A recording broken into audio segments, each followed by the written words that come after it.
All right, everyone. Welcome back to another episode of Rock Talk, and it's going to be a little bit different this week because, as you guys all know, who follow this team and follow everything around this team, Rock Ya-Sin was ruled out of last game before the game even started with a sudden stomach issue. I think that's all we've really been told right now is that it was a stomach illness.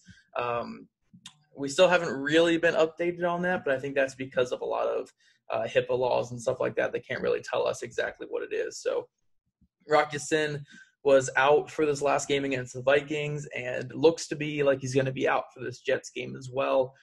So we'll have to find somebody else to do Rock Talk on for the next episode as well. But I figured for today's episode, we're going to focus on a guy who kind of filled in for Rock Ya-Sin at the starting cornerback, and that's T.J Carrie, free agent from the Browns, was brought in this offseason. And before we get into the film here, I do want to say that I was very, very vocal this offseason about I'm not going to say not being a fan of T.J. Carrie, but not being a fan of Carrie in a certain role. You know, and when Marvell Tell opted out this offseason, T.J. Carrie kind of became like the backup outside corner and backup slot corner. Like he was the main backup across the board at cornerback for the Colts.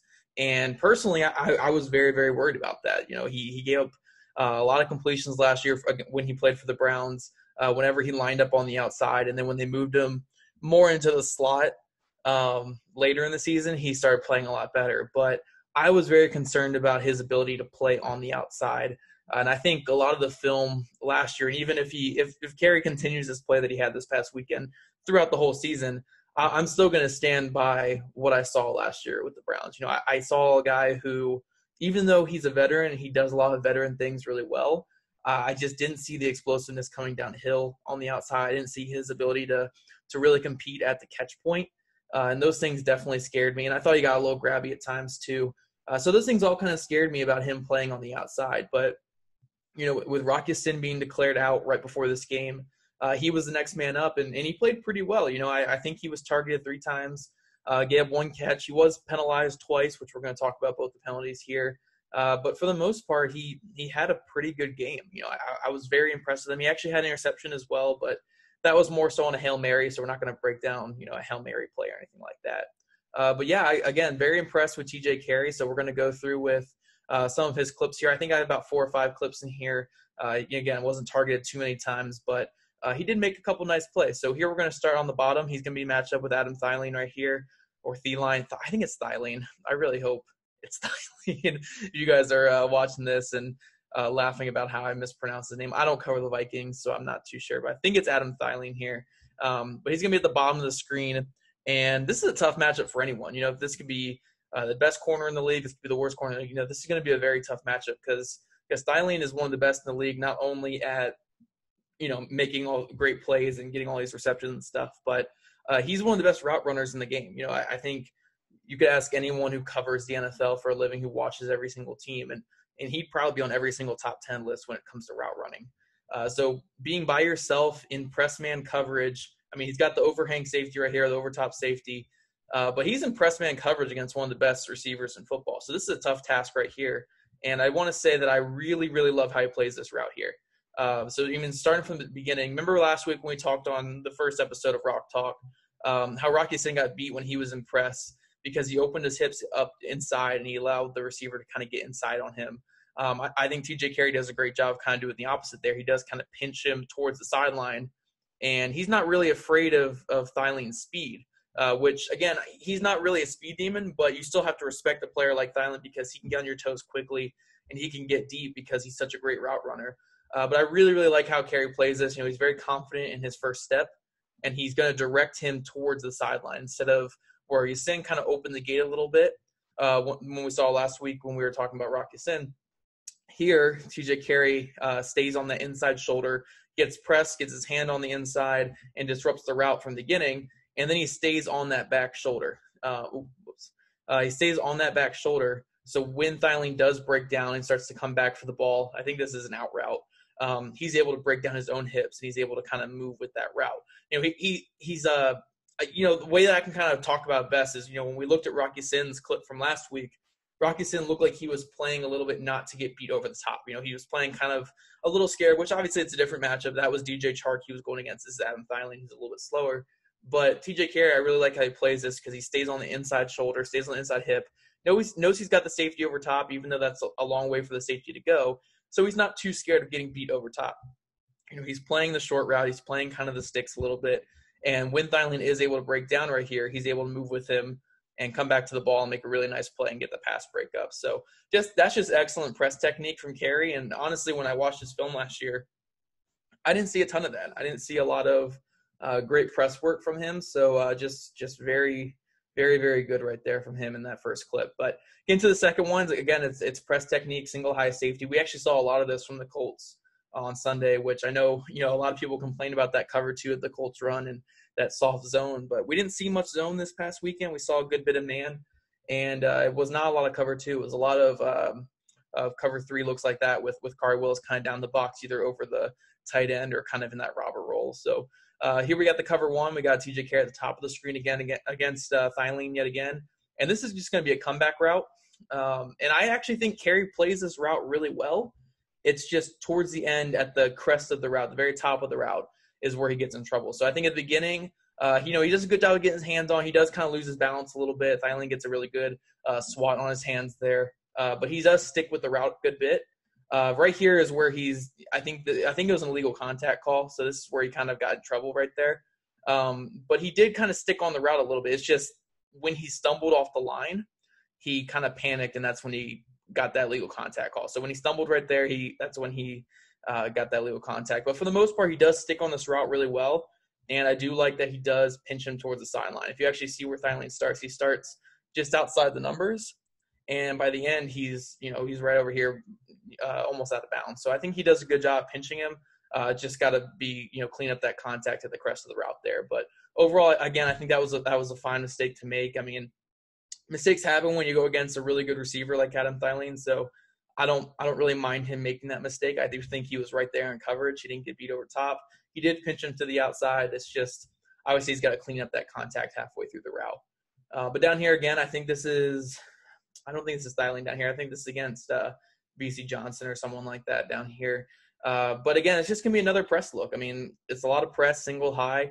And the Colts were not scared of putting Carrie out there in these press situations, which I really like. The Colts really did go with that next man up mentality.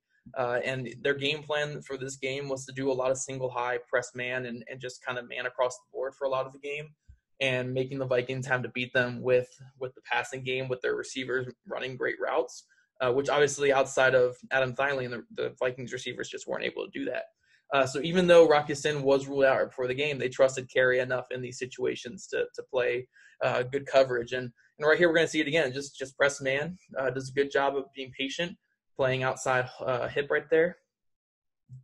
And you see he's staying on the inside again. Like, again, what I was saying with the Rocky Sin one last week. Rocky Sin kind of opened that gate and allowed the receiver to cross his face and get inside, where Carrie is playing a lot more square at the line, and he's forcing this receiver to have to go through him to try to get open. So Cousins looks off him and tries to go deep, and it doesn't work there. So again, there's really good coverage on these press man situations by Carrie, and I was really impressed by that this past weekend. Here we're in the red zone, and the Colts really love to go back to their cover two when they're in the red zone. So you'll kind of see this shell across the line here with the linebackers and the corners, and then you'll have the safeties kind of playing in the end zone. And what I really like about this is kind of a redemption a little bit for T.J Carrie from the week one game. If you guys remember the week one touchdown that DJ Chark scored, Chark was able to get right behind Carrie and Corey Willis right in the back corner for a touchdown. And that was on cover two. And if you guys remember, I mean, I could probably pull up the clip, or if you guys aren't familiar, I'll bring it up if you guys mention it to me in the comments or something. But what Carrie did is there was a play action in that game against the Jaguars, and he bit. He, instead of getting back to his line right here and taking away that option of that receiver, he bit just enough where he took a step up and he kind of let go of his receiver a little early. And that was what resulted in the touchdown, and Corey Willis wasn't able to get over top. Now, if you see the little bit of redemption here that he does get to his landmark here. So he's a little bit into the end zone. He takes away that deep that route I think it's a slot fade that they're running right there. Let me see. Yeah, that's just a slot fade or a slot corner. And he's able to take that away by getting underneath it and getting that proper depth. And then he's able to come up and make a really nice tackle at the 3-yard line. I think that forced a field goal, or might have been a touchdown the next play. But that was just really nice. Again, that was just a really good redemption from week 1, where he kind of cut off what he was doing, like right here, because he'd been on the run, and that was able to get the guy behind him. Here he gets to his right depth in the cover 2, takes away that slot fade, slot corner, and then makes a really nice tackle underneath. So, again, just a really good day for T.J. Carrie, and this is going to be the last one we're going to look at right here, and it's going to be his big run stop he had in the backfield that ultimately doesn't count in the stat sheet because there was a penalty on the play. But I really want to point out, look how quick he notices this here. Again, he's impressed, man. It might be cover 2 with the 2 safeties over top, and they might be just showing a press look and then bailing out into cover 2.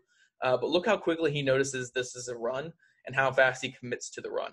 Like, he's off the edge right now. Like, I really don't think this was a design blitz or anything like that. There was really nothing that was telling that this was a design blitz. He just absolutely read the play and came down from his outside corner spot and made a really nice tackle in the backfield. So, overall, I think there were some things he could have cleaned up. He had 2 penalties, and I think he did allow a decent catch, not a huge catch. It was like a 6 or 7 yard gain.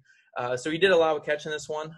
But overall, I think this is exactly what you would want to see out of your fill-in corner. Your last second fill-in corner. He's a veteran guy. I think he's 29 years old. He's been to a couple teams. He's been all over the place. And showing the ability that he can actually play on the outside, especially in a pinch like this, was big for the Colts. So even though I was kind of one of Carrie's biggest detractors coming into the year, like a guy who I was someone who was, pretty low on his ability to play on the outside and be that depth corner for the Colts out there. This was a very promising start for him. So I was very excited to see him play the way that he did.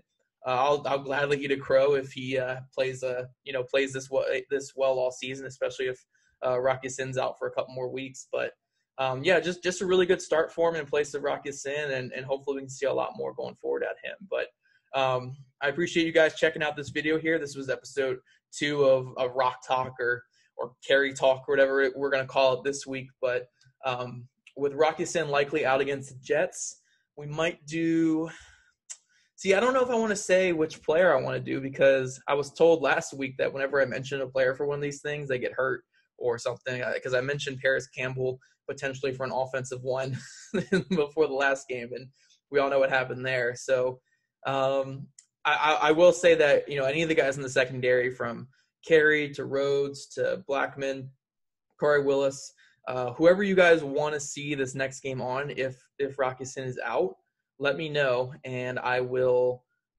pick one of those guys for our next Rock Talk, because I don't think Sin's going to play this week, and I still want to do one of these ones on defensive back after this next game. So definitely let me know, guys, who you want to see this next one on. But again, T.J. Carrie, guys, really, really promising start against the Vikings, and hopefully this is a sign of things to come from him if he has to fill in at that starting corner for a little bit more.